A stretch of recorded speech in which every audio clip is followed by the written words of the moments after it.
So like I said, I'm going to read a small section to you guys, starting with the next morning for me, page 73, for you, I think page like 47 on the PDF version.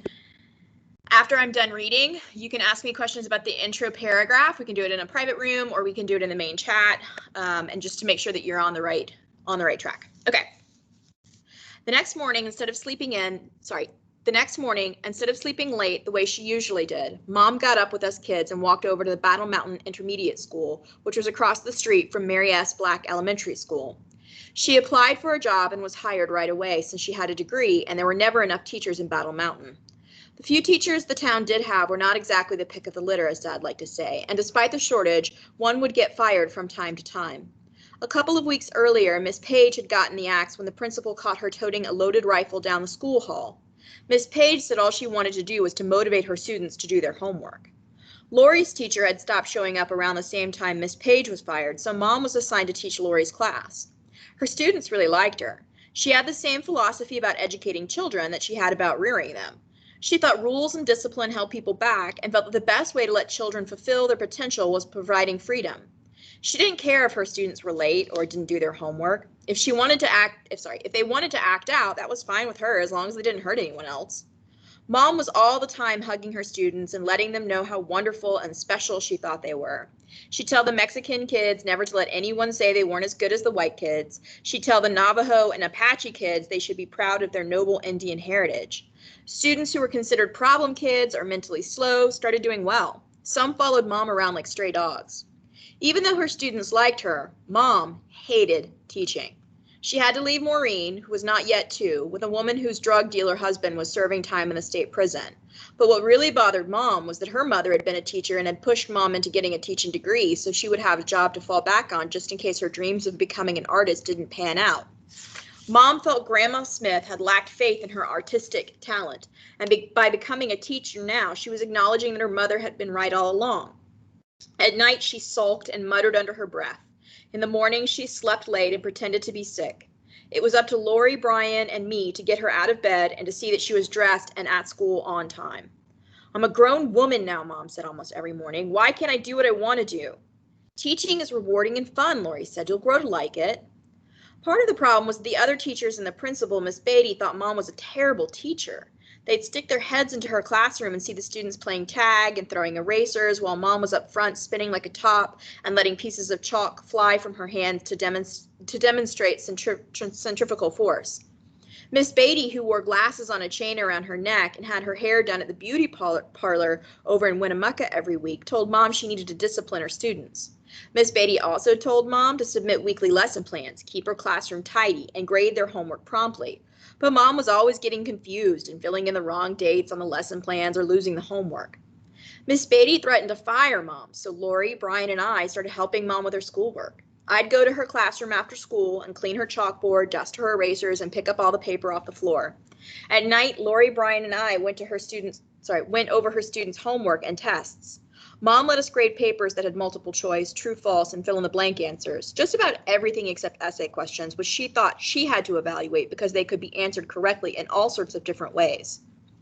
I liked grading homework. I liked knowing that I could do what grown-ups did for a living. Lori also helped Mom with her lesson plans. She'd make sure Mom filed them accurately, and she corrected Mom's spelling and math. Mom's double L's in Halloween, Lori said, erasing Mom's writing and penciling in the changes. Double E's as well, and no silent E at the end. Mom marveled how brilliant Lori was. Lori gets straight A's, she once told me. So do I said. Yeah, but you have to work for them. Mom was right. Lori was brilliant. I think helping Mom, that was one of Lori's favorite things to do in the world. She wasn't very athletic, and she didn't like exploring as much as Brian and I did, but she loved anything having to do with pencil and paper. After Mom and Lori finished the lesson plans, they'd sit around the spool table, sketching each other and cutting out magazine photos of animals and landscapes and people with wrinkled faces and putting them in Mom's folders of potential painting subjects. Lori understood Mom better than anyone. It didn't bother her that when Miss Beatty showed up to observe Mom's class, Mom started yelling at Lori to prove to Miss Beatty that she was capable of disciplining her students. One time, Mom went so far as to order Lori up to the front of the class where she gave her a whipping with a wooden paddle. Were you acting up? I asked Lori when I heard about the whipping. No, Lori said. Then why would Mom paddle you? She had to punish someone, and she didn't want to upset the other kids, Lori said. Once Mom started teaching, I thought maybe we'd be able to buy new clothes, eat cafeteria lunches, and even spring for nifty extras like the class pictures the school took every year. Mom and Dad had never been able to buy class pictures for us, though a couple of times Mom secretly snipped a snapshot of the picture before returning it. Despite Mom's salary, we didn't buy the class pictures that year, or even steal them, but that was probably just as well.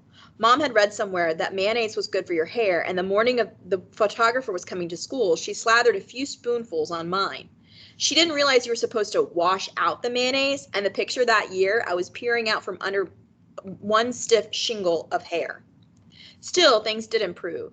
Even though Dad had been fired from the Barrett mine, we were able to continue living in the depot by paying rent in the mining company, since not a lot of other families were vying for the place. We now had food in the fridge, at least until we got towards the end of the month when we usually ran out of money because neither Mom nor Dad ever mastered the art of budgeting. But Mom's salary created a whole new set of problems. While Dad liked it that Mom was bringing home a paycheck, he saw himself as head of the household, and he maintained that the money should be turned over to him. It was his responsibility, he'd say, to handle the family finances, and he needed the money to fund his gold leaching research. The only research you're doing is the liver's capacity to absorb alcohol, Mom said. Still, she found it hard to straight out defy Dad. For some reason, she didn't have it in her to say no to him. If she tried, he'd argue and wheedle and sulk and bully and plain wear her down. So she resorted to evasive tactics. She'd tell Dad she hadn't cashed her paycheck yet, or she'd pretend she left it at school and hide it until she could sneak off to the bank. Then she'd pretend she lost all the money. Pretty soon, Dad took to showing up at school on payday, waiting outside in the car, and taking us straight to Winnemucca, where the bank was located, so Mom could cash her paycheck immediately. Dad insisted on escorting Mom into the bank. Mom had his kids come along so he could try to slip some of the cash to us first. Back in the car, Dad would go through Mom's purse and take the money out. On one trip, Mom went into the bank alone because Dad couldn't find a place to park. When she came out, she was missing a sock. Jeanette, I'm going to give you a sock that I want you to put in a safe place. Mom said once she got in the car. She winked hard at me as she reached under her bra and pulled out her other sock, knotted in the middle and bulging at the toe. Hide it where no one can get it because you know how scarce socks can get in our house. God damn it, Rosemary, Dad snapped. Do you think I'm a fucking idiot? What? Mom asked, throwing her arm in the air. I'm not allowed to give my daughter a sock? She winked at me again, just in case I didn't get it. Back in Battle Mountain, Dad insisted we go to the Owl Club to celebrate payday and ordered steaks for all of us. They tasted so good we forgot we were eating a week's worth of groceries. Hey, Mountain Goat, Dad said at the end of the dinner while Mom put scraps in her purse. Why don't you let me borrow that sock for a second? I looked around the table. No one met my eye except Dad, who was grinning like an alligator. I handed over the sock. Mom gave a dramatic sigh of defeat and let her head drop down in the table to show who was in charge. Dad left the waitress a $10 tip, but on the way out, Mom slipped it into her purse.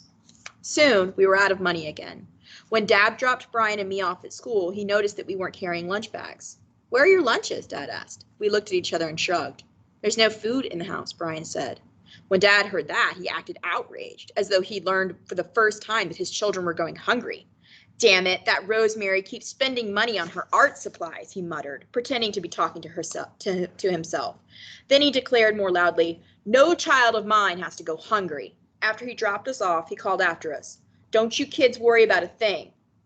At lunch, Brian and I sat together in the cafeteria. I was pretending to help him with his homework so that no one would ask us why we weren't eating, when Dad appeared in the doorway carrying a big grocery bag. I saw him scanning the room looking for us. My young'uns forgot to take their lunch to school today, he announced to the teacher on cafeteria duty as he walked towards us. He set the bag on the table in front of Brian and me and took out a loaf of bread, a whole package of bologna, a jar of mayonnaise, a half-gallon jug of orange juice, 2 apples, a jar of pickles, and 2 candy bars. Have I ever let you down? He asked Brian and me, and then turned and walked away. In a voice so low that Dad didn't hear him, Brian said, yes. Dad has to start carrying his weight, Lori said, as she stared into the empty refrigerator. He does, I said. He brings in money from odd jobs. He spends more than he earns on booze, Brian said. He was whittling the shavings falling to the floor outside the kitchen where we were all standing. Brian had to take into carrying a pocket knife with him at all times, and he often whittled pieces of scrap wood when he was working on something out in his head. It's not all for booze, I said. Most of it's for research on cyanide leaching. Dad doesn't need to do research on leaching, Brian said. He's an expert. He and Lori cracked up. I glared at them. I knew more about Dad's situation than they did because he talked to me more than anyone else in the family. We'd still go demon hunting in the desert together for old time's sakes, since by then I was 7 and too grown up to believe in demons. Dad told me about all his plans and showed me his pages and graphs and calculations and geological charts depicting the layers of sediment where the gold was buried. He told me I was his favorite child, but he made me promise not to tell Lori or Brian or Maureen. It was our secret. I swear, honey, there are times when I think you're the only one around who still has faith in me, he said. I don't know what I'd ever do if you ever lost it. I told him that I would never lose faith in him, and I promised myself that I never would. A few months after Mom started working as a teacher, Brian and I passed the Green Lantern. The clouds above were setting in the sun, and the sun was streaked scarlet by purple. The temperature was dropping quickly, from searing hot to chilly within a matter of minutes, like it always did in the desert at dusk. A woman with fringed shawl draped over her shoulders was smoking a cigarette on the Green Lantern's front porch. She waved at Brian, but he didn't wave back. "Yoo-hoo, Brian, it's me, sugar, Ginger," she called. Brian ignored her. "Who's that?" I asked. "Some friend of Dad's," he said. "She's dumb." "Why is she dumb?" "She doesn't even know all the words in the Sad Sack comic book," Brian said. He told me that Dad had taken him out for his birthday a while back. In the drugstore, Dad had let Brian pick out whatever present he wanted, so Brian chose a Sad Sack comic book. Then they went to the Nevada Hotel, which was near the Owl Club, and had a sign outside saying "Grill Clean Modern." They had dinner with Ginger, who kept laughing and talking real loud and touching both Dad and Brian. Then all three climbed the stairs to one of the hotel rooms. It was a suite with a small front room and a bedroom. Dad and Ginger went into the bedroom, while Brian stayed in the front room and read his new comic book. Later, when Dad and Ginger came out, she sat down next to Brian, and he didn't look up. He kept staring at the comic book, even though he'd already read it all the way through. Ginger declared that she loved Sad Sack, so Dad made Brian give Ginger the comic book, telling him it was the gentlemanly thing to do. "It was mine," Brian said. She kept asking me to read the bigger words. She's a grown-up. She can't even read a comic book. Brian had taken such a powerful dislike to Ginger that I realized she must have done something more than Shanghai his comic book. I wondered if he figured out something about Ginger and the other ladies at the Green Lantern. Maybe he knew why Mom said that they were bad. Maybe that's why he was mad.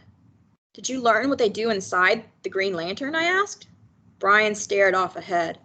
I tried to see what he was looking at, but there was nothing there except for the Tussora Mountains rising up to meet the darkening sky.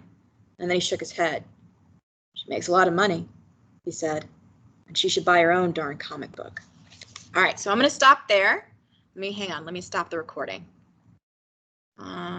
Stop recording. Stop.